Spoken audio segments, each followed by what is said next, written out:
Goodnow, revolutionaries, and welcome to the Rise Up Morning Show. The Rise Up Morning Show. It is the 8th of September. It's a Monday. We're back for another week. I'm hosting things while Evan is in the air, returning to Michigan. He'll be back with us for the most of the rest of the week, most likely. And the monumental news today is that as I live and breathe, I fixed my sound problem for at least now. So hooray! We're starting me off with a ding today because however, you could lose I need it. Electricity and internet at any moment. So listen, my power has been going on and off for the last 3 hours or so. Although the power company, Georgia Power, just told me you're good, which means I have about an 80% chance of it going off again within the next 20 minutes. Say. So if the show just rugs, that's why. I'm very sorry. But, you know, it is what it is. Will, how was your weekend? My weekend was good. It was filled with hanging out in Chinatown in Boston and drinking a lot of sake with one of my new friends who's become a very, you know, when you meet somebody and it's rare, you meet them and you just like connect immediately and you're just like, you and I have been friends for far longer than, you know, the few months we are, and then just started crushing sake. And then our girlfriends were both just like, we just both got hammered. And then Saturday, went to the Brimfield Flea Market, which is the largest antiques and flea market in the entire world. It's over 5,000 vendors. I was there all Saturday finding a whole bunch of stuff. Got a whole bunch of goodies, including this like vintage Coca-Cola airliner from the 40s or 50s. It's dope. And then Sunday just chilled and did a bunch of productive stuff for the show, social media, yada, yada, whole bunch of other stuff. It was good. How about you? Yeah, you know, not bad. We're at the point where we're just kind of biding time. You know, I've like packed up some stuff, but then, you know, the rest of the stuff is like stuff I use. So we're kind of getting down to the nitty gritty here. We've got, 10 days until we close on this house. So, you know, getting to crunch time, trying to relax a little bit, although failing miserably. So I didn't really do too much. I mean, I worked most of the weekend, but you know, it's going to be weird when your background's different. Oh yeah, it's gonna be weird for all of us. It's gonna be weird for me. You're gonna have a few thousand people just being like, just like baring their teeth. Well, and I mean, it's gonna be rough in the beginning because I'm just gonna like throw this stuff on a desk in some room and then have to figure it out. You know, because I don't know 100% how I'm gonna orient my office yet. It's like the one room in the whole house that like is kind of up in the air, but we'll figure it out. Yeah, it'll be cool. Hey, whole new opportunity. Right. So just before we bring in our guests today, we do have two guests with us this morning. We're going to do some stablecoin talks, which I'm very excited about. Obviously, we're all big stablecoin fans on this show. I saw USDC a couple to $2. USDC to $2. Although, as we've been saying, that the dollar keeps losing more and more value, and that's not what I meant. It's not. No, not like this. That wasn't the point. Not like this. Will, I'm curious if there was anything monumental over the weekend since we last spoke that's worth a market-related update, or if you've got anything on your... From a macro standpoint, no. Just everything that folks should be paying attention to is September 17th is the next big moment. That's when rate cuts are going to be announced. Most likely we're getting 25-point cut. If you've been watching my videos, you could see a rally up until then. If we do get a rally up until then in markets, be very cautious about buying right then, because typically you have a buy the rumor, sell the news event. Okay. And also typically when the Fed starts cutting interest rates again after a long time, that's typically almost always a sell event. So just be aware of that. The next big two major events to pay attention to into October, specifically into the beginning of November, is staking being turned on for the Ethereum ETF. Potentially that would happen in the middle to end of October. And then also in the middle of October are Trump's tariffs being declared illegal, which they were by the Court of Appeals. But between now and then, the Supreme Court is most likely going to pick up that case. And that would be something that would really shake up the picture as well. So keep your eyes on both those things as we move forward. Good deal. Mm-hmm. You guys are running Market Watch tonight? Oh, that's right. Yeah, yeah. And we're doing Market Watch tonight. So we'll talk more about that and the impacts on markets. We'll take a look at Bitcoin and gold and silver, and we'll take a look at beef and coffee, and we'll take a look at the dollar, and we'll take a look at bonds. And we'll take a look at everything tonight at 8 o'clock Eastern Standard Time. So if you're looking for like a real deep dive macro talk and you want us to chart some stuff, I saw some questions about Pengu in TikTok Live right now. We'll take a look at all of that tonight. So tune in. It'll be on my live on TikTok. Of course, we'll be live on all of the socials as well on all the Rise Up pages. Good deal. Well, Yep. I think without further ado, let's bring our guests in, shall we? Let's do it. So today we are excited to be joined by both Chris and Candice from XKOVA, who are going to hop in and tell us a little bit about what they do and how they're working with stablecoins and how they're working to bring accessibility and availability of stablecoins to more and more people. And so without further ado, Candice, Chris, it is wonderful to have you guys on the Rise Up Morning Show. Welcome. Thank you so much for having us. We're really excited to be here. Big fans. So I'm thinking as we get started here, just because I'm not actually the most familiar with exactly what you guys do and how you do it, I'm wondering if you can just kind of give us a quick intro to what exactly it means to have a white glove service for stablecoins. So XKOVA is a white label solution. In fact, I think that eventually, if we have it our way, a lot of people watching this and the people in this room will be using XKOVA without necessarily knowing that they're using it. So what we've built is consumer infrastructure for Web3. We believe that, honestly, like, we've been in it, but we've both been in it for many years. We love blockchain. We love the blockchain space. However, it is too difficult for most people. And the abstracted methods that are out there to make it easy compromise something that we believe is fundamental, which is self-custody. So what we've done is really groundbreaking in that we've made cryptocurrency easy to use. Like, literally, you can send a token with just an email, but we've made it also so that it's self-custody. This is one of the things that I do love talking about, this kind of the dance that we've been doing for so long on, like how much of the tech needs to be front facing, how much of it needs to be hidden. We've been talking about this kind of this emerging trend theme of, hide the wires. Mm-hmm. And I don't even know necessarily that I would say that it's too difficult. I think it's just unnecessary. And in no other realm of technology do we really require people to be quite this hands-on. And it makes sense. Like, it's super early, as the kids say. But at the end of the day, it's just like it's so much unnecessary, like, nonsense. But I'm curious how you guys approach the hiding the wires concept without losing the magic that is something crypto. Because obviously, as we hand more and more and more things over to a front end that takes away some of the responsibility for you to do, whatever, or into the hands of a company who helps you by doing XYZ, or, adding in other layers of middle people here, there, or whatever. Obviously, it's easy to look at that and say maybe we're eroding something that is Web3. But I guess what does it mean to you, and how do you guys look at that? So actually, it's going to bring much more people to Web3. Not only so XKOVA does a lot of things. We have like a modular infrastructure that you can do e-commerce, you can do payments, all of this stuff, and it looks just like PayPal or Venmo. However, we also serve as a front end for a token economy. So one of token's greatest problems right now is onboarding, because it's insane, really, to try to teach everybody on the planet how to install a browser extension and sending funds cross chain. Most people on the planet will have a very hard time with this. Which is why we haven't seen that explosive adoption like we've seen with AI. We've seen just incredible consumer adoption with AI because it's easy for people to use. Blockchain brings a lot of benefits to people's lives, but people have been hesitant to it because there's a fear that they're going to do something wrong, that they're going to lose their funds. So by us abstracting it to the intense degree that we have, we've created front ends for token economies. So somebody can onboard with just an email address, and then inside a token's instance of XKOVA is that token's own app store.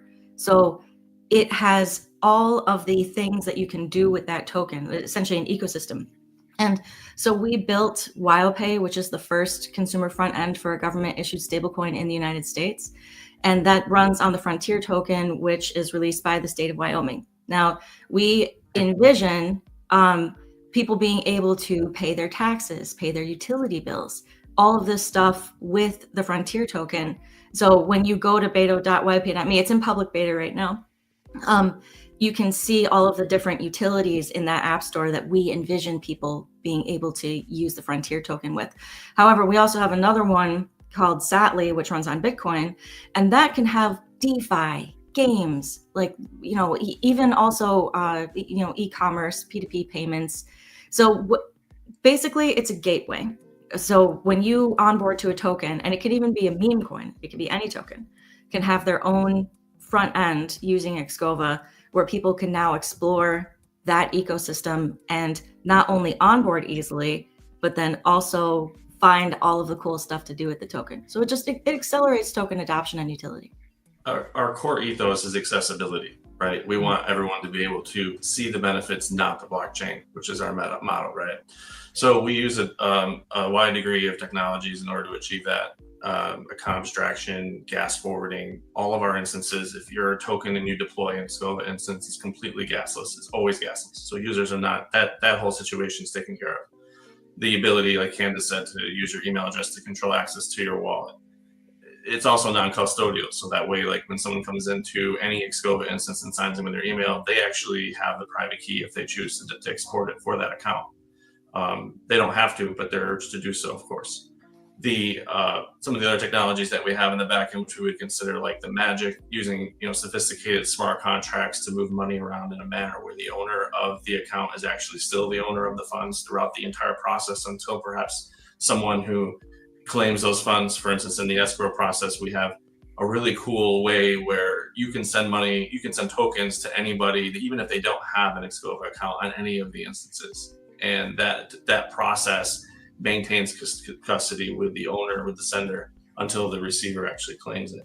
So if you have any questions about like the way that we want to get deeper into the tech, I'm happy to answer. Well, one thing I'm curious about is from a user standpoint, right? So you can create, and I've thank God I've run into a few applications now, up until like I think 2 other ones where I put in my email and it immediately created a wallet address. I was like, oh my God, it's happening. And now, I was like, finally, crypto's becoming easier at actually meeting the consumer where the consumer is and how they sign up for stuff, which is absolutely needed. So kudos to you guys. But my question was, oh my gosh, did I just lose my question as I just went on that tangent to say congratulations and thank God we started doing that? I may have just done that. And the longer it goes, longer it goes, the further away I get from it. Oh my goodness. I would imagine you would have asked something along the lines of like, what's the difference between XKOVA versus say just signing in with your email at any other provider, any other application? That wasn't it, but that's a great question. So I'm going to steal it now. How about you? Yes, that right there. That was my question. Yes. That was it. Totally. Yeah. So the difference really is simple. So a lot of the applications that you see nowadays that use email address to sign up, to issue a wallet, are really purpose-built applications, and you have an account at that application. Now other applications can tap into that if the company who originally started it wants to share it, so on and so forth.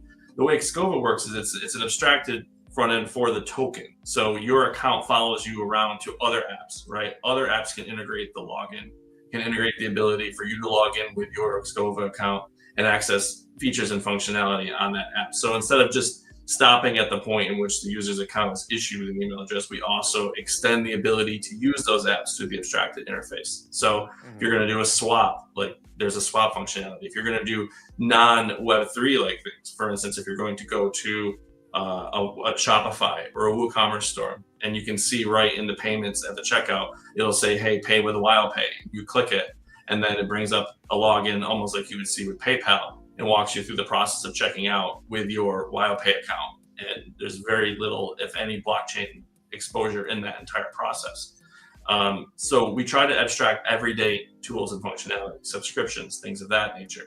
So when we say consumer infrastructure, we mean that it's a platform that a token economy can put in place and have its developers or partners integrate into it to create this one home base, right, for that token.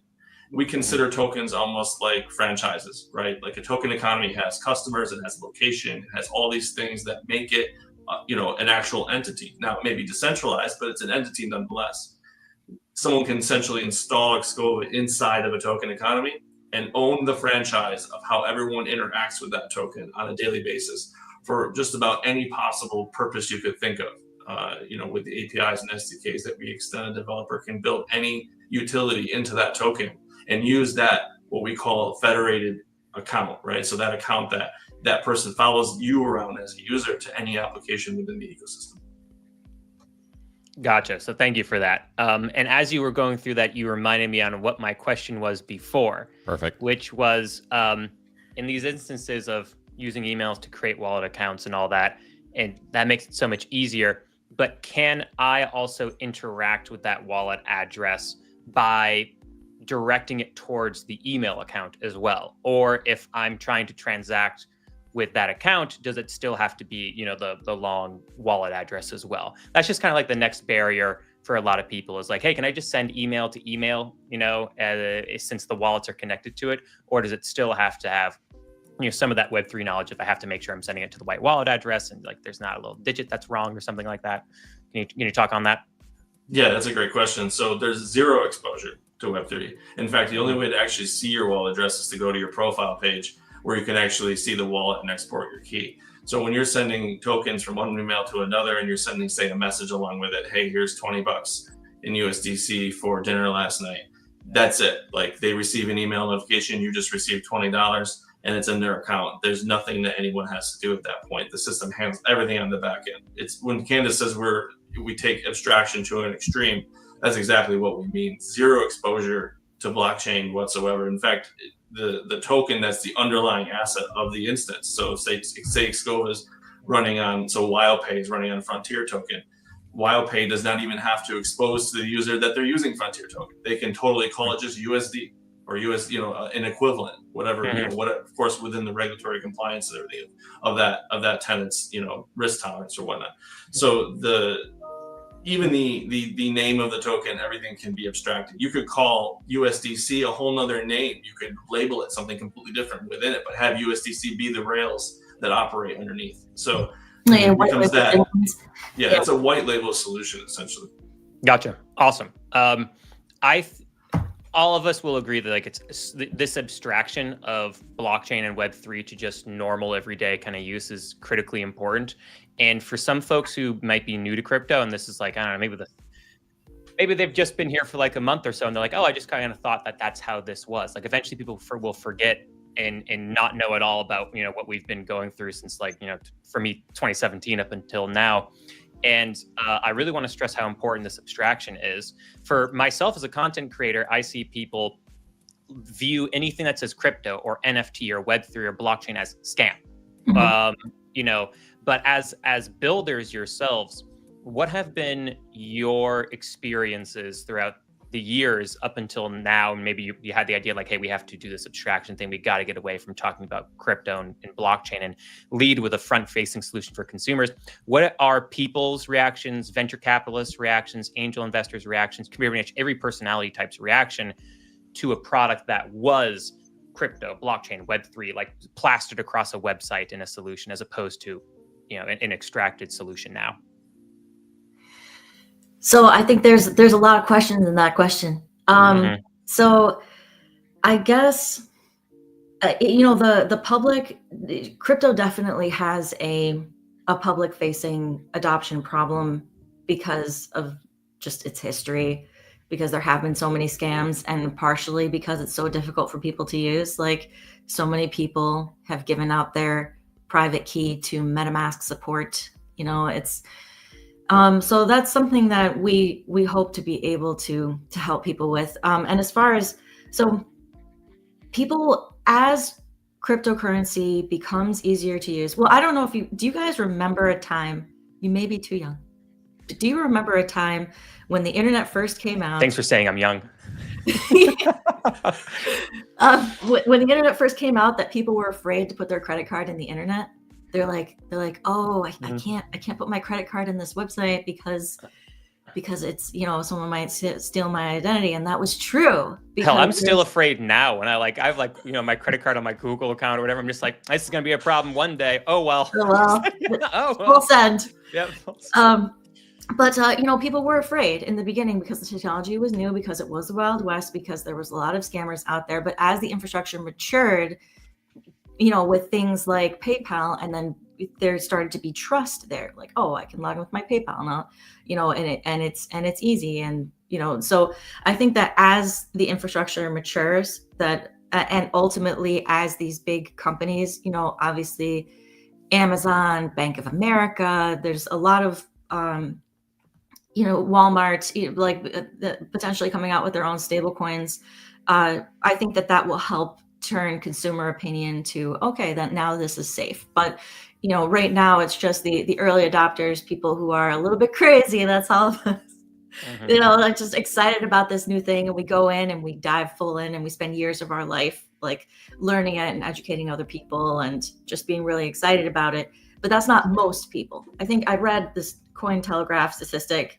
I want to say like only between 4 and 6% of people held cryptocurrency in the beginning of 2025, something like that, which means we're looking at like, I don't know, 96% of people don't have cryptocurrency. And we have a mass adoption problem. We really do. So I think that it's just going to take time, and it's going to take things like what we're doing that just makes it feel like a normal experience to people, so that it's not so scary.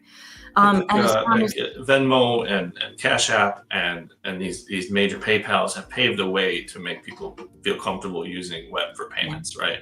And what the thing is, though, is that they've, over time, there's been lots of issues, piling up with these systems. You have chargebacks for merchants, you have bans on accounts, money being held for months and years waiting for these companies to release it because they thought there was some kind of compliance thing triggered somewhere, and it's like someone from selling yarn on eBay just lost their entire account, right? Like these things happen all the time. And also fees have been creeping up, right? They've been creeping up 3.5%. These fees 4% for actually sometimes. 4% in some cases, plus a few pennies, have been just creeping up over the years. And yeah, these companies have started to bring in stable coins to help reduce those fees, but they still have all the other policies and which make it difficult to use. So they've already kind of primed our tenants, which are our customers and their customers' customers. They've already primed those customers to be safe, to feel like payments on the web are safe. But a lot of them are getting burned, and a lot of them are frustrated by the amount of fees that there are. So what we hope to do is essentially allow our tenants to deploy a solution that fixes both of those problems using blockchain on the back end, and outbid and outdo the large companies that are taking in these large percentages, and just start slowly bringing people over to their own platform to process payments using blockchain underneath.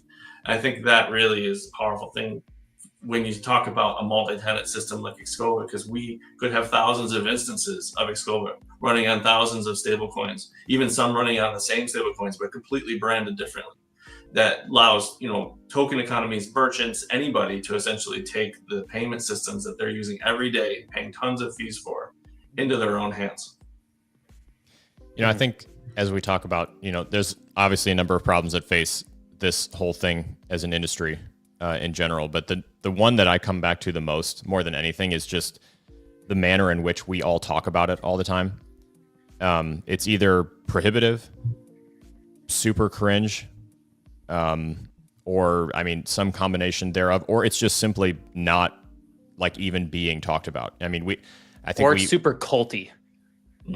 Yeah, but we've siloed ourselves completely to where, the only instances of any kind of public facing conversation that has to do with any of this stuff are at this point coming out of the White House, which is immediately going to turn a large number of people off. It's going to immediately create to be a polarizing conversation.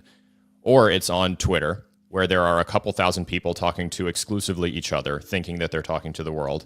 Candice, you mentioned mass adoption problem. I would say that we have it's stages, right? You can't go from, inception to mass adoption. We have to go to mild interest, mild adoption, moderate interest, moderate adoption. We're somewhere in the moderate interest category right now, I would say.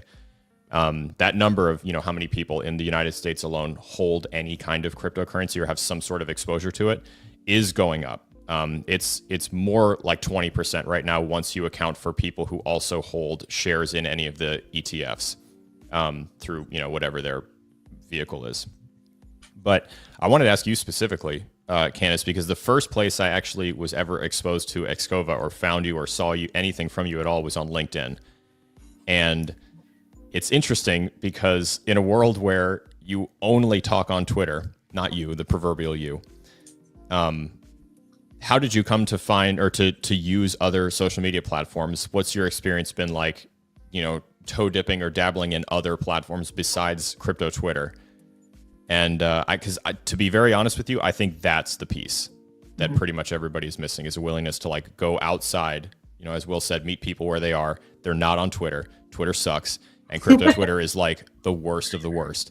You're not learning anything there. If you're trying to onboard people, from scratch, never heard of any of this kind of stuff before, what are the odds that suburban dad who's like looking for something to research or get interested in, or something new to invest in, or a mom who, wants a better solution for this problem or that problem, whatever, is like scrolling on crypto Twitter, pretty low. So I read your post the other day that you said that mass adoption is not going to happen on crypto Twitter. It's going to happen on TikTok. And I totally agree with that. Because, and you can even see like what XRP has really done with, marketing on TikTok. I mean, not directly, but like the grassroots aspect of it. I mean, they've really created a cult following. Oh, the biggest grassroots effort. It's incredible. Awareness by far. Yeah. It's super impressive. So actually, Chris just met the Ripple CEO at an event that he went at. So that was pretty cool. We were lucky enough to run into David at Evan. Evan has a picture with him on a roof in Denver at the Ethereum conference, which was also there. I mean, they're around. It's wild, the people that you can meet at events, but I mean that's a different tangent. I just think that what you said before is true, that we're so early right now that all of these amazing developers and innovators are so accessible. Like you can just meet them, but in 10 years, it's going to be very hard. I think that because the industry will have greatly matured by then. So the different platforms. I mean, there's different types of connections that you make with somebody on LinkedIn as opposed to Twitter, as opposed to TikTok. 100%. I actually found you guys from TikTok. I had just joined and I was getting all of these scams. Like, because I had you write one thing about cryptocurrency, and it's just wild. Sure, it was my face. Yeah, I mean, it's just it's pretty insane actually how they haven't cracked down on that. I think they really should, because the scammers are getting pretty sophisticated with AI and whatnot. I mean, I had just started the XKOVA TikTok account and I made a video like saying I'm new to CrypTalk and I'm getting all these scam accounts. I can't connect with anybody real. And then Evan actually messaged on there, and I had actually seen him come up in the feed, but also I had seen 20 other Evans also come up in the feed. Yeah, 20 other Evans, yes. Yeah. So and then Alex, and then I went and I found you. I stalked you on LinkedIn and I found you there. So that's how I connected with you. But yeah, I mean, I love what you guys do. The education. I mean, also your shows are fun. We have a lot of interesting guests, current guests notwithstanding. But yeah, I mean, I think that you need to diversify, whether or not you are a producer, like a builder, or you are a consumer, or even a content creator. You need to diversify where you are in your social media. I know this personally because a long time ago, I had built up a social media account to 100,000 followers, and then I lost it. And then again, I built up an X account, which was Twitter back then, to 9,000 followers, and then I lost that. When you build in somebody else's garden, you risk losing it. So that's why, back to Web3, digital ownership is so important. Like, because nobody can take it from you when you own it. So that's why, like before, William, you were talking about these other, services that do like crypto via email. And I agree with Chris's point that a lot of them are just, they're this one-off standalone thing. But also some of these places are custodying your funds. They have your funds. They make an interface that's easy for you to use, but they're just moving stuff around on the back end. I guess, you can think of like, it's very centralized. And so what we've done is really aggressively hold on to our core beliefs as people who actually truly believe in what digital ownership means and what blockchain's ethoses are, but while also bringing this abstraction. So you had asked, William, like what other people think about it. So we had covered what consumers think about it. And actually, we have a little over 2,000 consumers helping us test our system. And I want to ask anybody who's watching the space today, if you would help us test, we really appreciate it. So we have 3 instances up. We have one that runs on Bitcoin, which is Satly, so beta.satly.com. And then we have another one which runs on the Wyoming stable token, which is called WyoPay. That's beta.wyopay.me. If you go to either one of those, you can help us test. They're both on testnet. It's not real funds. There is nothing to download, nothing to install. You just put your email address in and it gives you a code and you log in and you can immediately start exploring. Now I have to add one caveat. With the WyoPay, because we are part of Wyoming's pilot program, in order to participate in that, we have to have Wyoming's code of conduct, which is just, you'll read it when you go on there. It's basically like, you're not going to do anything nefarious on the testnet. Like, don't do anything nefarious. But when WyoPay goes live, that code of conduct won't be there. You literally just put your email address in, authenticate with a code, and immediately get in and start exploring. You choose your username. So, but it's very easy to onboard. So we got invited to speak at the Wyoming Stable Token Commission like a little over a week ago, which was really cool. That's the first time we ever went in front of a government agency talking about what we're building. And then we also got invited by the SEC to go to their roundtable in Chicago in like a week and a half. So we're definitely generating some interest in what we're doing. So I think people are excited about it, excited about what it means for consumer adoption, but also, holding on to the ethos of cryptocurrency. And yeah. So if you were taking this from the perspective of a completely brand new user, someone who's never interacted with you guys before, mm-hmm. and let's say they're starting from scratch, so someone wants to, help you guys out, check out the beta for WyoPay, and give you some feedback, whatever. You say explore. What exactly is that person doing when they explore? So I drop the email, I log in, and I'm ready to go. What ideally would be how I get started there? So I guess you can request funds, from a friend, or you can send funds to a friend. So when you go in, the first thing you're going to do is top up from the faucet. We've got testnet funds. You just grab your testnet funds. Also grab your username, because when we actually do go live, then you'll keep your username, because everyone will get ported over to the live system when we go to mainnet. So after you go in, you can send funds to a friend, and it doesn't have to be somebody that has an account. That's one of the beautiful things that we've created.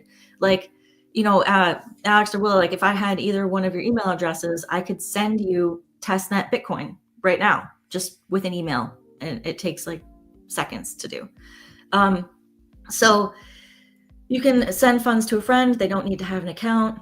You can also shop in the demo store. So if you go into the WyoPay, we created this, it's a store that runs on WordPress with WooCommerce. So it shows you how easy it is to shop with cryptocurrency. You don't even see any of the blockchain. Now, an important point I want to bring up is that even though we've abstracted it to a really extreme degree, if you want to see the blockchain, you still can. Because again, Chris and I, we believe in what blockchain is. So we bake that in. So if you go through the shopping, like go into WyoPay, shop through the store, you can pick out it's just a demo, but you shop, you put like a tent, a backpack, like in your cart, you shop, you see how it's just normal shopping, like a regular WooCommerce store. But then if you go back to your WyoPay dashboard, you'll see that you can click on the transaction and then it will bring you to the block explorer. So you can see that that transaction that you didn't see any blockchain at all did actually happen on the blockchain. So onboard all your friends. Send SNet funds to everybody that you know. Send it to every email address in your address book. Create your contact list. Get go shopping, buy some tents and things of that nature. You can check out the App Store. There's a bunch of apps in there that are demos that show you. There's a couple games inside of Satly you can play within the interface. The games are kind of cool because when a developer integrates a game into an XKOVA instance, like say Satly, they can use their Bitcoin balance and earn within the game itself. So these are like full, like ready to go, like interactive, highly interactive, fun games to play, not blockchain games. Yeah, so we just, I think the things that help us the most are really just the sending and the receiving and requesting of tokens. There's a little feedback button in the lower right of every app, and you can click that and you can report a bug or report any suggestions that you have. We get a lot of feedback through that button. Yeah. A lot of people will just even reach out to us to say hi or just give us a comment, say, hey, we love your app, whatnot. I think it's important to understand that WyoPay and Satly are apps that we deploy as XKOVA, as demo properties, right? And we hope someday that we will franchise those out to someone who may want to take over and run the Bitcoin payments app, Satly.com, or run the WyoPay app in the future. And people who run blockchains and people who run token economies, stablecoins, meme coins, or whatever that we speak to, they look at this product as a method, a tool for them, right? As a marketing tool to reach people that they never thought were possible, right? So they know that when they deploy an XKOVA instance, they now have the ability for people to increase the amount of wallet holdings that they have for their token, to get people using and functioning with the token, to get analytics and statistics back on how the token is being used, and where maybe some rough edges are, where maybe they're not really doing good with the e-commerce part, so maybe they adjust marketing towards that. Maybe they are not using the App Store to its fullest capability, so maybe they develop some apps or use some of the default apps that are in there. So I think that the people that we spoke to that run token economies, and these are, I spoke to some CEOs of some really big blockchains. They seem very interested in this type of product because it's something that they've never had. Abstract Chain does a great job of having this front end for Abstract, right? So Abstract has this built-in front end, but it's still very Web3. It's very good. We love Abstract Chain, but this allows you to basically deploy a much more comprehensive version of what Abstract has to pretty much any blockchain. Mm-hmm. And I'm trying to help people on TikTok get the links and everything to be able to go and test some stuff out and look you guys up a little bit more. But if they go to beta.xkova.com, will they be able to find Satly and WyoPay? So if you go to beta.xkova.com, that's our demo instance that runs on USDC and Avalanche. Yeah. They're welcome to log in with that one. That's the one we use when we're demoing to potential customers. Mm-hmm. We don't have a single landing page with all the links, and that's that's something we've just learned is probably a good idea. So thank you for that. Okay, yeah, good, nice. Well, so I've got happy to help. Couple rapid fire questions here collected from some comments here. So just give me a quick second, just kind of scroll and make sure I don't lose anything. If you guys had a question and I'm missing it, please feel free to leave it again. There's a lot of chats to monitor here. So one of the things that came up, and I'm a little proud of this one, we talk about revenue a lot on this show. So what is XKOVA's plan or method for collecting revenue, for earning money as a company? Sure. So there are two philosophies of revenue in XKOVA. The first one is XKOVA itself is a software as a service. So when we deploy a tenant for a customer, there's a monthly fee. There's different fees for different modules. There's different things that we can implement into the tenant, which we essentially make revenue on from either a monthly or a flat fee or whatnot. So XKOVA itself is a SaaS, right? And we have a couple different programs. So one being like what we call a federated program, where all of our clients are using essentially one instance of XKOVA, but it's branded per client, per token. And we take a percentage of all the e-commerce transactions that come in as XKOVA, that come in through that platform, right? We also have these enterprise functionalities where the enterprise can deploy their own instance and they can actually get the revenue from their own e-commerce transactions, but that's a completely different situation. So essentially for XKOVA, it's SaaS fees, it's percentage of e-commerce transactions, and also, there's modulars. The modular component of XKOVA allows us to build for different segments of XKOVA depending on the functionality that the tenant wants. Now, the tenants themselves also have the ability to generate revenue. So they can take a percentage of the e-commerce transactions that are coming. So if you run a tenant on Avalanche blockchain in a meme coin Avalanche blockchain, and you want to take a percentage of the revenue that comes in through the e-commerce, you as the tenant holder can actually, take a percentage of that revenue. We take a percentage, you add a little bit on top. You also can charge for different features and functionality within the service. So the two philosophies are XKOVA essentially gets its revenue sources through SaaS and fees through e-commerce, and our tenants can produce revenue through the e-commerce transactions within their tenant. P2P is free. I think that's important for people to know, because so if you want to send via email to somebody, you're not gonna pay a fee on that. But when you shop with any of our XKOVA tenants, there will be an e-commerce fee, but it doesn't go to the shopper. It goes to the store. So in the same way that if you were to use Stripe or PayPal, they have 3 to 4% fees. The XKOVA fee is only 0.5%. So we're able to, yes, we save like 80% on payment processing fees on average. Yeah, that's one of the most beautiful things that we also talk about on the show, where it's like stablecoins is probably the best like gateway drug to crypto for people. And I think one of the best and easiest ways is, do you have a business? I do have a business. Do you accept credit cards or other forms of payment processing to process your payments? Of course I do. I'm a business. Would you like to not be charged 1 to 4% per transaction? I would. Stablecoin. Oh, yeah. Great. A lot of the legacy systems that are coming out with their own stablecoins are trying to set a new standard. So the current standard is like 3 to 4% and a couple cents, and they're trying to make it like 1 to 1.5%, because they want people to be like, wow, it's so much cheaper. Mm-hmm. But it could be so much cheaper than that. They're trying to just set the bar at a certain point. So that's why we're coming in as like the scrappy little team, and we're saying, hey, wait a minute. Actually, you can make the infrastructure that supports this, and you can lower that price. So Chris and I both have been individually business owners in different industries for 20 years. And it sucks to lose like 3 to 4% off the top of what somebody pays you just so they can pay you. And then not only that, but you guys know, if you like that, when a customer pays you, you don't actually get that money right away. Like sometimes it can take 5 business days for it to show up in your bank account. So there's a lot of businesses that rely on, very tight and quick, margins. So just say, somebody who's making a custom piece of furniture or whatnot, and they need, the money that the customer pays to actually buy the materials to make the thing.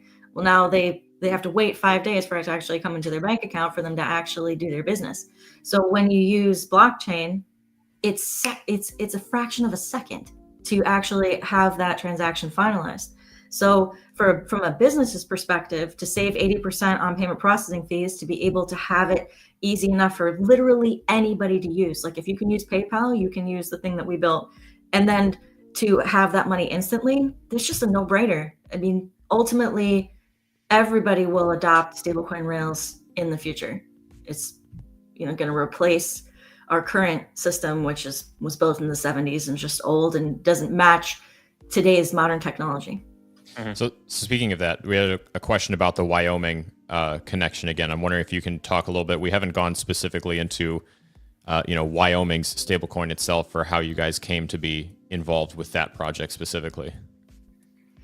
So when we first heard about Wyoming, we were really excited about what they were doing, because this is the first government issued stablecoin in the United States. It's a big deal. And one of the things I think is interesting about what Wyoming has done is they have made a stablecoin that can be used for any use case allowed under the law, as opposed to other stablecoins. You have to read the terms and conditions to find out what you can and cannot do with that stablecoin.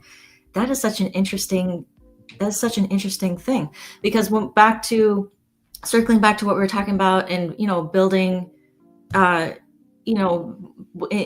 different social media platforms, the different social media platforms have different rules about what you can do. So I think that Wyoming has done something that is very, very special.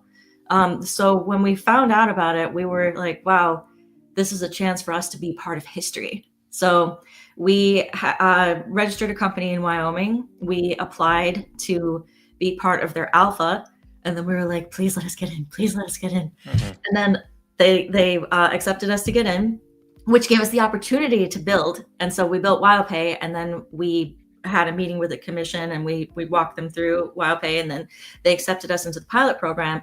And now the Stable Token Commission is doing a case study on what we've built, and they're going to put it on their official website, which is really Well, Candice was talking about like the restrictions. I think it's important to note that there are terms and conditions with stablecoins. Some stablecoins, I won't name any specifically, will not allow you to purchase prescription drugs with that stablecoin. Some big ones. And some stablecoins won't allow you to purchase things like firearms or anything like that. There's a lot of restrictions in some of these terms and conditions. And these things, I think, are kind of unknown by a lot of people. They don't realize that. And as these stablecoins become ingrained in as payment rails, you know, in the world, people may come across these things down the road, right? Where, oh wait, I thought I could purchase this with this, or maybe those restrictions become even more and more restrictive as time goes on, as we see typically with regulations, right? So Wyoming's done, like Candice said, has done an amazing job. That, you know, the team there is decentralization first. They have no restrictions on the use of the stablecoin. The thing is backed by enormous amount of, I think it's 1.5. Is it Candice? 1.2%. 1.2%. You know, 1.2x of the over reserves. collateralized. Yeah. Over collateralized. Yeah, that's the word I was looking for. And also the fact that they, you know, all the revenue that their stablecoin brings in through its T-bond and treasury holdings goes directly to Wyoming education. Yeah. Awesome. So it goes back to help support the state, which is a really good move. Actually, they only need to do 1% as per the Genius Act, but they did 1.2%, which I thought was really excellent. Yeah, and for those of you who may be surprised, be like, Wyoming, it's just, for those of you who don't know, like in the United States, Wyoming has been the forefront, like the front line. Yeah. Not New York, it's not California, it's not your Florida, it's not your Texas, it's not any of these bigger states. It's Wyoming has been the forefront for positive crypto adoption and regulatory force and push in the United States for like the past at least 6 years. And that's, if you've ever seen or heard Senator Cynthia Lummis's name as well, she's out there. She has the Bitcoin bill. She is senator from Wyoming, and she is a big deal. And Wyoming in the crypto space in the US and globally because of that is also a big deal. It's a little Wyoming, but like really punching above their weight, really doing some great stuff and have been. There's a legal framework in Wyoming for registering a DAO as a licensed business. Yeah, Kraken just moved their headquarters to Wyoming, actually. Oh, they did. I didn't see that. Yeah, it's and actually Wyoming has a pretty crazy history. So they're the first state to ever come up with an LLC. It's actually not Delaware. It's Wyoming did it first, and also they're the first state that ever allowed women to vote. So hey, Wyoming. Yeah. So Wyoming's killing it. They really are. With the they're trendsetters, you know, for sure. Yeah, they don't get the credit. Anyway, Alex, do you have a question? No, I wanted to talk about it a little bit. I think that that's such an interesting rabbit hole to go down, this whole idea of, you know, there's the way that Wyoming's done it. We've seen also other examples of tokens related to, you know, cities specifically. Miami's done a token, stuff like that. All a little bit different. Don't really hear too much about them anymore, but in theory, it makes a ton of sense. As a stable coin makes the most sense. To do out of this, you know, a volatile cryptocurrency. I heard that argument in 2021 that, you know, just like you said, right? Like trading fees and yada, yada, whatever, all these things can go to contribute to, which got rugged, right? Small detail, can go to contribute, like you said, towards either education or just public goods and services, whatever. Stablecoin makes a lot more sense because there's a lot of like required state spending. From either residents or state governments or local municipalities, city governments inside of that state. There's a tremendous amount of transaction volume that happens on a regular basis. And if there's, you know, if it's happening anywhere, it's never free, by the way, like you kind of alluded to, right? You know, if you're using any existing service, any of these either newer or more archaic payment rails or services, there is always a fee attached to it. And so it makes sense to try to keep some of that like in-house, like in-house for the state. Do you guys plan on, you know, let's assume for a second here that other states follow suit with Wyoming and do, you know, something similar. Would you guys imagine kind of running one of these in each state individually? Do you imagine, you know, like cross-state border, interactions between the Wyoming stablecoin and the South Dakota stablecoin or the Michigan stablecoin or whatever, eventually in this kind of hypothetical future here? Or how do you envision that whole thing evolving over time? So we already see states now definitely interested in this model that Wyoming has done, and they're also interested in what XKOVA has done. We've seen some other states demo the WyoPay to see how it works, and they see the App Store showing like DMV and park tickets and all these like government-oriented stuff that you're talking about, like where consumers need to be able to pay their taxes and things like that, and they see this portal, right? So I think that they're going to wake up to this idea. Not only can states issue out their own stablecoins if they wish, but they can also use other stablecoins with XKOVA underneath to do that, right? So they don't necessarily need to take on the whole burden of it. They could use Frontier token from WyoPay. So Nebraska can use Frontier token to handle its entire state's economy and not have to deal with deploying its own token, and use XKOVA as a front end to get it out to its citizens. So I think we're going to see a lot of this popping up, and I think that XKOVA is in a great place to be the front end for government stablecoins, payments, and consumer interaction. Just it feels like this is the part that I keep coming back to when you think about like a state stablecoin or even a nationwide, a country stablecoin. A concern that I have that I'm sure many people can relate to is I pay taxes, a lot of them, and you really don't have a whole lot of insight into where all this kind of stuff goes. And this has kind of been one of those rallying cries around stablecoins for a long time, especially from a government perspective, right? Like put that shit on chain. Prove to me that you're spending money on the things that you say you're spending it on, or I want you to put on chain proof that you're spending it on things we don't want you to spend it on. There's just is so much obscurity in there. And, we thought maybe for a split second that this whole Doge thing was like gonna do, something to help with that. And turns out it was just like, oh no, actually just give me a whole bunch of government contracts, spy on my competitors, and then get the hell out of there. Anyone know where those guys are? They left. This seems like the thing for me.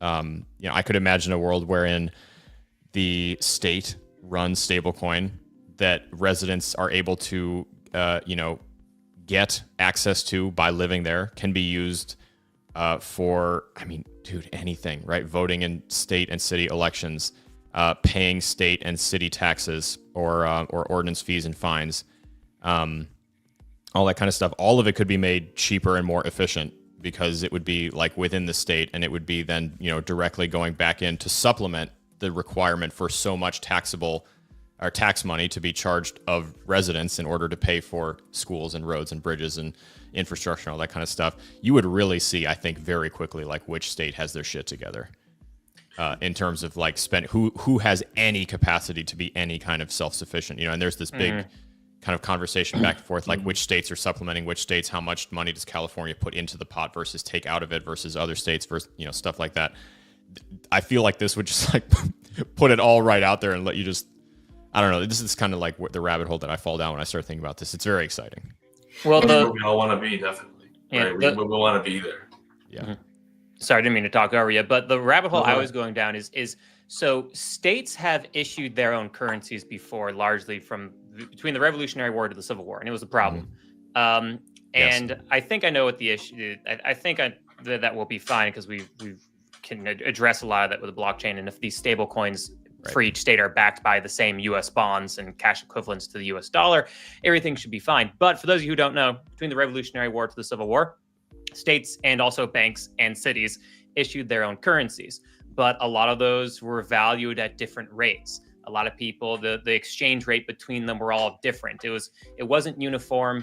It was a mess, and it was a major financial and economic problem for the United States, which is why we centralized to the dollar. So, Candice and Chris, can you guys talk about why that is maybe not a concern with like the Wyoming stablecoin and then a Massachusetts and a California and a Virginia and a North Carolina one, or if there are any things that we should be concerned about and maybe need to address via regulation and other things like that?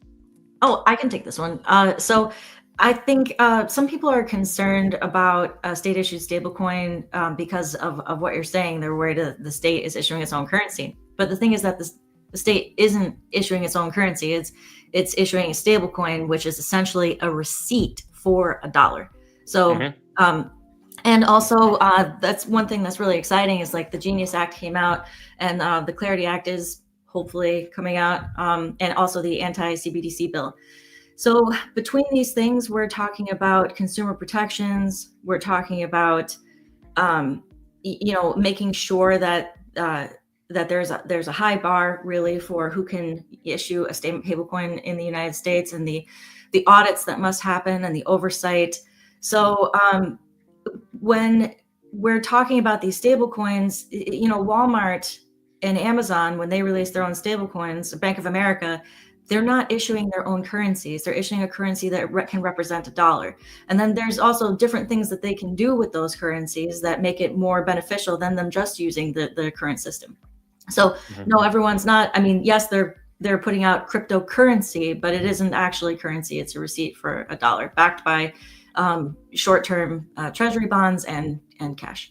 Yep, exactly. And I knew that was the answer. But for everyone who's watching this, you're gonna see some politician or some news anchor, both of whom are bought and paid for by somebody, to go out there with some snippy little slogan of the state-run currencies. We did that before and it's a mess. My politician's an idiot. And people are gonna be like, "Oh, we did that before and it didn't work. Oh, so here you go. Now you know." All right. Yeah. I wonder, Candice, if you guys talk just a little bit about, there was a question from Rada here in the comments about, we kind of touched on it a little bit, cost, fees, the differences between high congestion hours or times. And I know that the Wyoming stablecoin itself, the Frontier token, is launched on a whole number of low cost, high speed, efficiency blockchains, right? I mean, the Avalanche base, Optimism, Polygon, Ethereum, like all kinds of stuff. Are you guys also then, running on using multiple network? Kind of depends on, like which stablecoin is the one being talked about here. How have you guys approached that? Chris, do you want to take it or want me to take it? I can take the question about the multi-chain. So right now, WyoPay is running on Avalanche, and we chose Avalanche because it's high performance, fast time to finality, all these great things that we see with these. And sorry, Chris, did you guys run your own subnet? So Satly is actually running on a subnet. So we have our own L1, Satly L1, which is powered by Bitcoin, and that uses the Avalanche Bitcoin bridge to get real Bitcoin into the system as a derivative. So that bridge is funded with about $500 million in Bitcoin at the moment. Okay. Which people don't realize, you can think of it like as a Bitcoin stablecoin, essentially. Right. So WyoPay is running on Avalanche, and we chose Avalanche because we build a lot of stuff on Avalanche. And like I said, the reasons of the chain being extremely efficient and very inexpensive to operate. So no, we're using Avalanche C chain with WyoPay. Now, when it comes to all these other chains, so we're working with the bridge protocol. We are thinking about ways of, in the background, fully abstracting, getting balances on one chain moved over if customers need to do that. It's not a huge priority for us at the moment because we're less focused on, I think, especially with WyoPay, on getting existing users that use Web3 and blockchain on a daily basis, and more focused on people who don't, right? People who have never had exposure to blockchain and getting them into it. But there are definitely technologies that we can use to help bridge those chains together and move, Frontier token in and out of the chains. It's not a problem. I think that, where it lives right now on Avalanche is where WyoPay is going to be living for a long time, indefinitely, essentially. And there's a lot of other reasons for that as well. We have some partners on there where we'll be able to connect with the WyoPay with the Frontier debit card, so that way users can use their debit card and spend their WyoPay balance with their debit card, and that's set up currently by Rain and Avalanche on the chain. So connecting with that is a big deal. Giving people the ability to spend their tokens using a Visa network is kind of an interesting thing, and I think it's an ultimate offboarding tool. And so when you, I just wanted to highlight one comment. There's a little bit of back and forth just about, when will we be able to do X, Y, Z, whatever. It's worth noting that the Frontier, the Wyoming stablecoin launched, 2 weeks ago? On the 19th of August, I believe it was. So, give it a minute. We just got here. Yeah, In fact, it's not collateralized yet. So they deploy the contract, and so Fireblocks deploy the contract to the chain, and it's just they're working through the collateralization of the token. So actually, the token isn't available to purchase yet, but it will be very soon. And so for WyoPay, as you mentioned, it running on Avalanche. If I were to log in and use it, and I wanted to either request or send money to Will, that transaction, that peer-to-peer transaction, is happening on C-Chain. It is, yeah. Okay, gotcha. And when you make that transaction, you go to your transaction history on the homepage, and you click the transaction. A pop-up will come up and allow you to see all the details of the blockchain. And you can go off to the Explorer and see the transaction actually on the Explorer. Okay, so it takes you right to AvaScan or whatever. Snowscan? Yeah. Oh, Snowscan. Snowscan. Yeah. Snowscan. You have a lot of block explorers on Avalanche. Yeah. There's a few. So I want to kind of reiterate for a second that when we talk about stuff, it sounds complicated, but when people go to actually look at it, they'll be like, wow, this looks just like a regular payments app. Because we're excited about it, so we get into all the little nitty gritties about like, oh, you can look at the block explorer, you can do this, but really, it looks like a normal app. Yep.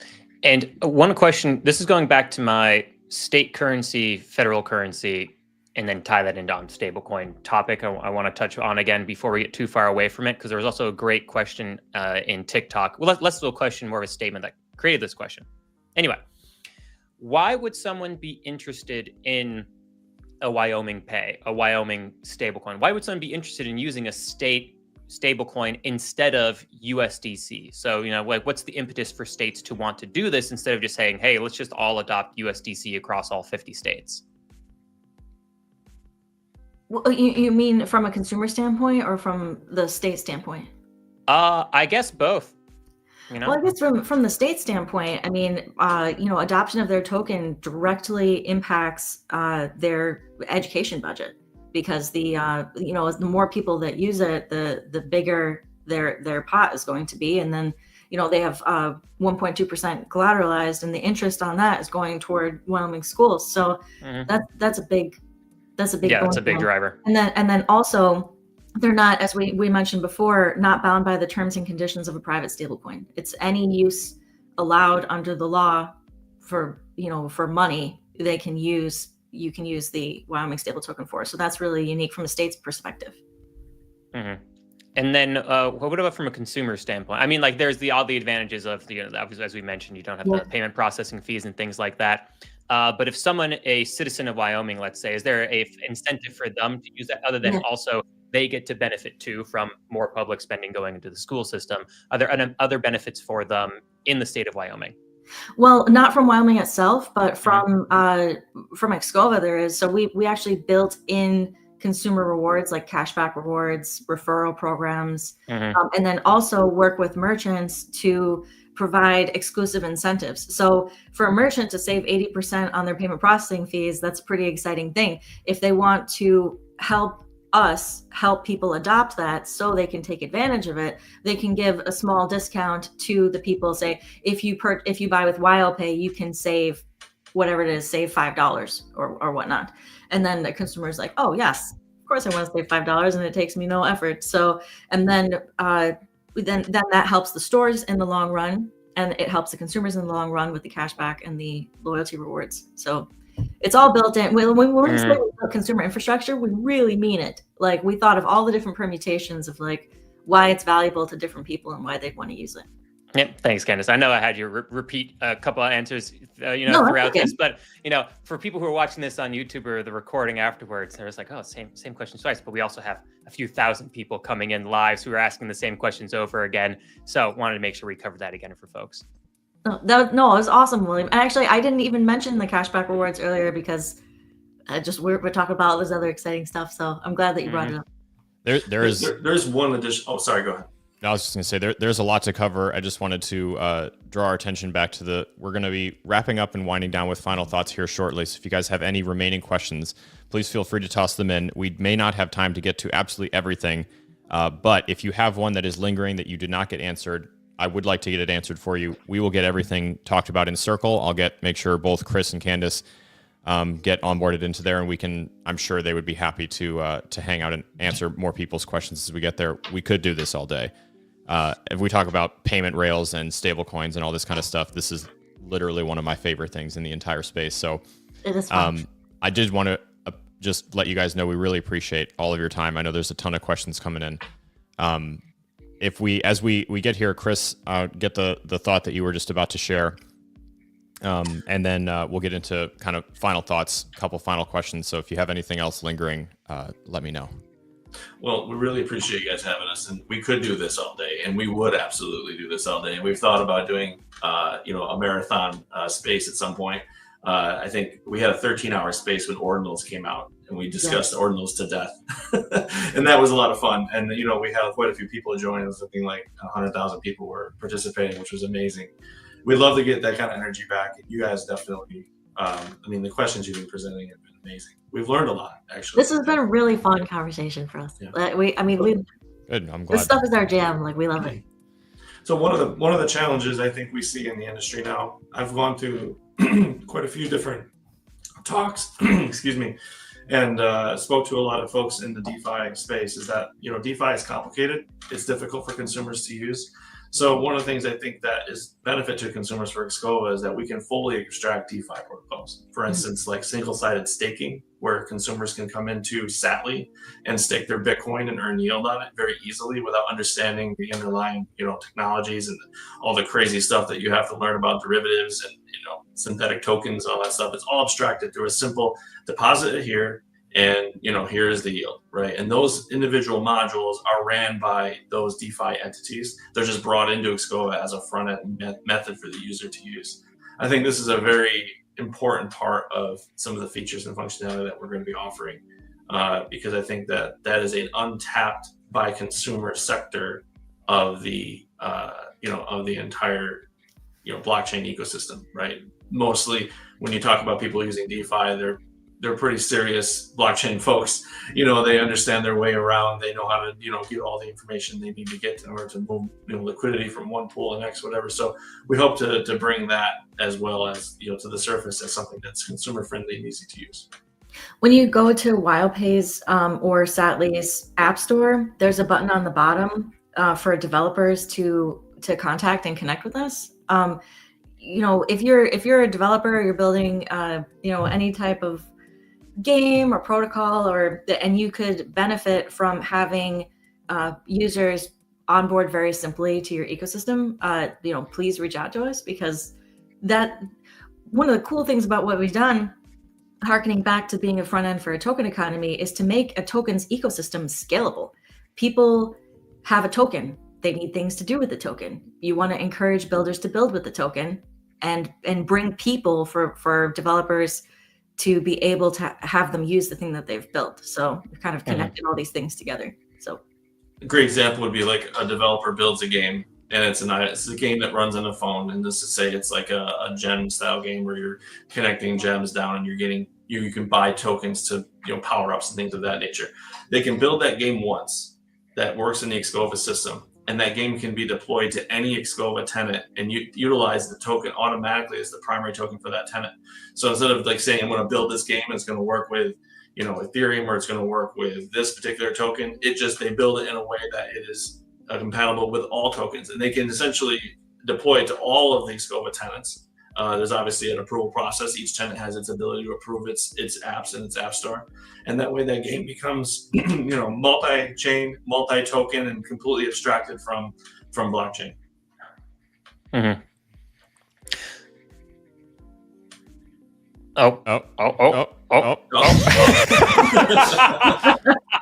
We both took the the pre-question breath at the same time. Who couldn't see our faces are just like, why is there such a pause? Meanwhile, Evan and I are just looking at each other in a box like, you, me, you. Yeah, let's go. That was the real life personification of the Spider-Man meme. Oh yeah. For those of you in podcast land. I see that so clearly. Okay. A couple last minute questions here, just from a few people in the audience. Are you guys, so as one of the things that we talk about a lot are, just transparency, security, all this kind of stuff. We've touched on a lot of this. who, if as you guys have been building, for a super quick one. Sorry to get derailed here. There's no native token for XKOVA. You guys are using, right? That I'm No, we're correct in just- saying that. We have no intention of launching a token. XKOVA will never have a token, which I think is an important disclaimer, right? If you see XKOVA tokens popping up on chains, it's not us. We will never have a token. Never. Okay, yeah, no, that's a good one to remember. In case you see something launched, try to get sold something here, there, whatever. Good point. Yeah, not real. Just like all the fake Wills and Alexes and Evans all over XKOVA TikTok. is infrastructure only. Infrastructure only. Okay. Yeah. So there we go. As far as audits are concerned, as you guys have been building all this kind of stuff, I imagine this has been kind of in the works for a very long time. We're just kind of now getting to that point. How have you guys approached security and compliance and all that sort of stuff with everything that I imagine there's quite a bit, especially as you start working with states, especially now in the wake of, we only just got Genius, but that was also just within the last couple months. Mm-hmm. Yeah, that's a great question. So on the blockchain side of things, we use the standard account abstraction contracts that are already deployed in existence today and being used by hundreds of millions of accounts, and those have a chain of audits that are already associated with them. And if we ever do deploy our own modified versions, of course, we'll go through our own audit process. Now, XKOVA also is modular in the sense of which it's the provider that gives the wallet access. We don't handle wallets. We don't distribute wallets from XKOVA. We use providers like Fireblocks, Privy, ThirdWeb, and those come in. And like if you're a tenant in Wyoming and you want to use Fireblocks as your EOA provider, you can use Fireblocks. If you're a meme coin that wants to use ThirdWeb because it's inexpensive and needs to integrate and cheap, you can use ThirdWeb. All of these providers that we've chose are SOC 2 compliant type 2, which means that they are the absolute highest standard of security when it comes to what they do. Now, to extend that, XKOVA itself is going through the SOC 2 type 2 compliance, attestation. So that way we in our systems and everything that we have inside of XKOVA is also going to be audited through. And that once we achieve that attestation, the task of maintaining it, forever essentially starts. Any contracts that we make internally at XKOVA, which we have some internal smart contracts, are being audited. So we're in the process of getting those audited now. We've been developing for about a year now, actually a year to this month. Mm-hmm. And we are in beta, which means we're in testnet. So we're at this point right now, we're looking to go to mainnet before the end of the year, and all of these specific things will either be well underway or almost done, or the attestations have already been given. Very cool. Okay, perfect. Will, any final questions before we collect some final thoughts? I just have one final question, and it's a silly one, and it was the only question that came in through Twitter and X, and you guys may already see it. This is a very, very silly question, but if XKOVA was an ice cream, what flavor would it be? Oh, that's really funny. So when we went to Avalanche Summit in London this year, we brought Satly as the brand, and we actually sponsored an ice cream booth. You're actually very well prepared for this. Perfect. Yeah, we had Satly Caramel was our ice cream flavor that we picked, and it was delicious. It was a Cold Stone like booth. But if XKOVA had an ice cream, I don't know, Candice, you're going to have to chime in on this one. Caramel is the correct answer. Anything with caramel. I was going to say mint chocolate chip. Oh. My favorite. Oh, I know, you hate it. Oh, so I don't like upset. it either, but you know what? My freezer is full of it. See, I feel like if XKOVA were an ice cream flavor, it would be a soft serve twist because it's approachable to all people. Everyone likes it. That's what it feels like to me. Actually, I love that, but I realize that it's actually make your own sundae. It has to be that because XKOVA is modular and it can be on any chain. You can make it look like whatever you want. You can run your own. You can run different tokens on it. So XKOVA is made to be white label to build however you want. So it's got to be build your own sundae. Shout out to Friendlies. But Shout just for out. the record. Yeah, shout out to Friendlies. XKOVA isn't sponsored by Friendlies. Yeah, But it could be. It could be. Yeah. But it could be. If they give us enough of those ones that have. Remember, it looks like a little clown head. It's got like a. Yeah. My kid really likes mint chocolate chip. It's like his favorite ice cream, and I've been disappointed in that for a very long time. But I still have to get it for him every now and then, and annoyingly, it's not that bad. It could be worse. It's no salted caramel. It's no my salted caramel. No. It's But I, But my favorite. I like this comment on TikTok. Candice is sharp. Damn good answer on the ice cream. Thank you. Damn Appreciate good that. answer on the ice cream. all right, so I'm gonna kick it to each of you guys as we get ready to ride our dogs and ponies off into the sunset. To ask you guys, Chris first, if you have any final thoughts, anything that we didn't give you a chance to share, anything on your mind, any good jokes, words of wisdom, all you. Onboard your friends. Onboard your friends with XKOVA. Get them using it. You know, show them how it works. You know, don't tell them they're using blockchain. Let's see if, you know, try to find the blockchain. Tell them if you have to. But like we want people to you know, use the platform. We want people to see how it works. We want people to see our vision for how, you know, you get the benefits and not the blockchain. Super important to us. We just we feel like the world is ready for a change. Beautiful. Candice? I guess I want to echo that, is that we're doing this because we want to change the world. We believe that blockchain has tremendous benefits for consumers, for businesses, for government, and that we need to overcome this mass adoption hurdle, and that you can help us, and that we would be so grateful if you would, because the feedback that we've gotten from the a little over 2,000 people who are using our system right now has helped us already, before we go to mainnet, make it better. We have implemented user feedback of, oh, this wasn't easy enough for me, this was a little clunky, or I loved this, don't change it.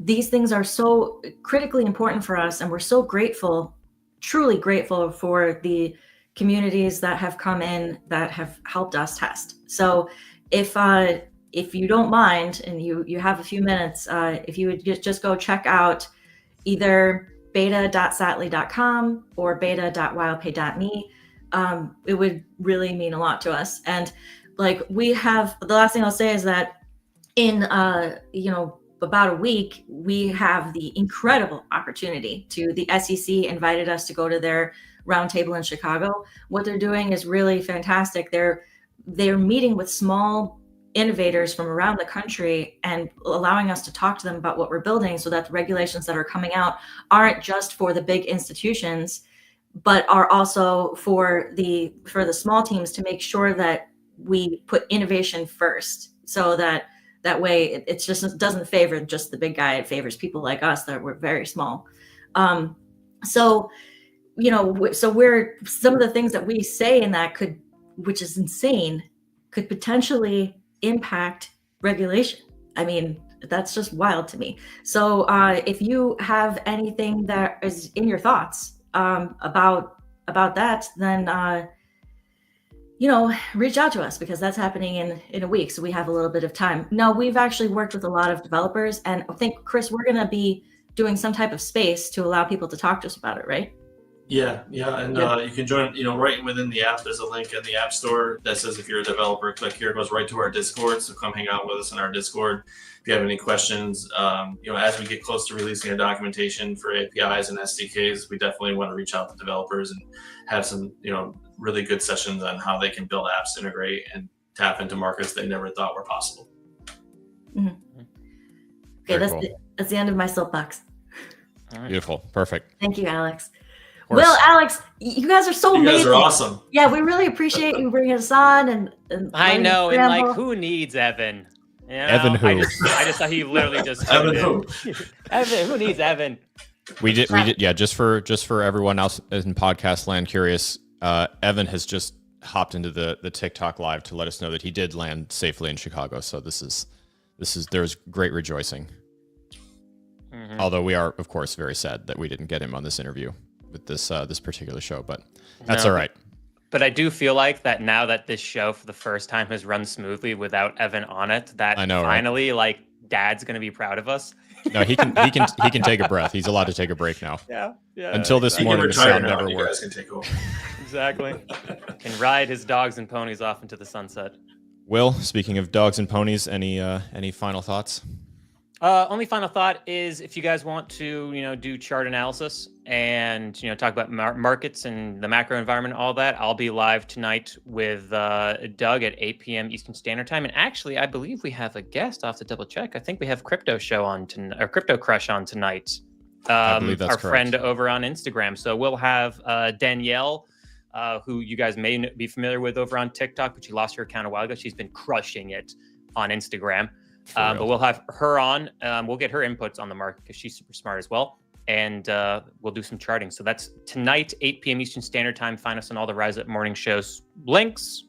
And on TikTok, it'll be on my TikTok. So see you guys tonight.